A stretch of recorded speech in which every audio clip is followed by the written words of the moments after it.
Yaorana et Maïva, très heureuse de vous retrouver dans Utua Fare. Aujourd'hui, je reçois Pauline Vivier qui vient nous présenter la maison de naissance Tumora. Yaorana, Pauline. Yorana. Qui a créé cette maison de naissance? Le projet a été créé par Sandrine Maurice, une sage-femme de Moorea qui travaille à l'hôpital de Moorea. Elle a pu monter ce projet grâce à l'expérimentation qui a eu lieu en France et qui s'est terminée en 2019, qui a autorisé les maisons de naissance à naître, quoi. Pourquoi le nom Tumora? Alors, Tumora, c'est l'arbre de vie. Donc, l'arbre a des racines qui font vraiment penser à l'ancrage, à la terre, comme le placenta, qui permet l'ancrage de maman-bébé. Et les feuilles, les branches, c'est tout ce qui est le lien, la famille. Voilà, c'était pour ça qu'on a voulu appeler la maison de naissance Tumora. C'est très bien trouvé en tout cas. Super. Pourquoi l'avoir créée? C'était une demande des Polynésiennes? Tout à fait.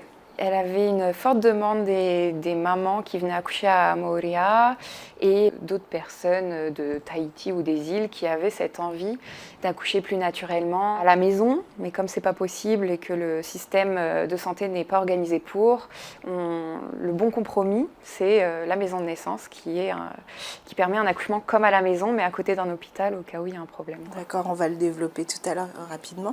Donc j'aimerais savoir depuis combien de temps cette maison de naissance existe à Tahiti et combien de naissances ont eu lieu là-bas? On a commencé en décembre 2021 à faire les consultations, les suivis de grossesse, pour pouvoir faire les accouchements en mars 2022.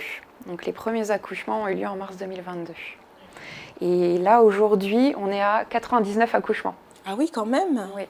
Waouh! J'aimerais connaître le concept d'une maison de naissance. Le concept d'une maison de naissance, c'est de pouvoir avoir un suivi global pendant toute la grossesse, l'accouchement et le postpartum, c'est-à-dire le après-accouchement. Donc, d'avoir une ou plusieurs sages-femmes qui te suivent, qui font le suivi de grossesse, te préparent à l'accouchement. Et tu connais ta sage-femme pour l'accouchement. C'est elle qui t'accompagne, qui est là pour l'accouchement.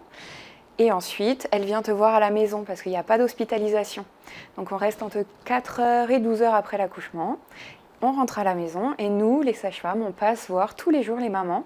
Le premier mois, en gros, on fait une visite la première semaine, une visite aux 2 semaines de bébé, une visite aux 3 semaines de bébé. Voilà. Par rapport au suivi habituel, il y a quand même des différences. Alors, par rapport au suivi habituel, c'est juste l'hospitalisation qui change. C'est-à-dire que comme il y a à peu près 3-4 jours d'hospitalisation en clinique ou en hôpital, là, il n'y a pas ces 3 jours-là, donc on passe direct à la maison.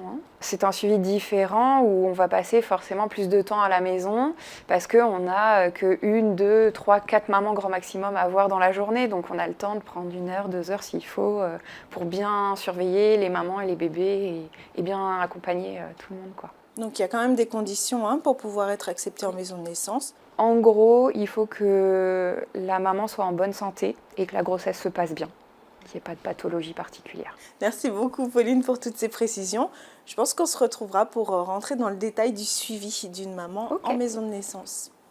L'émission se termine, merci de l'avoir suivi, on se retrouve très bientôt et d'ici là, prenez soin de vous et de vos proches. Nana.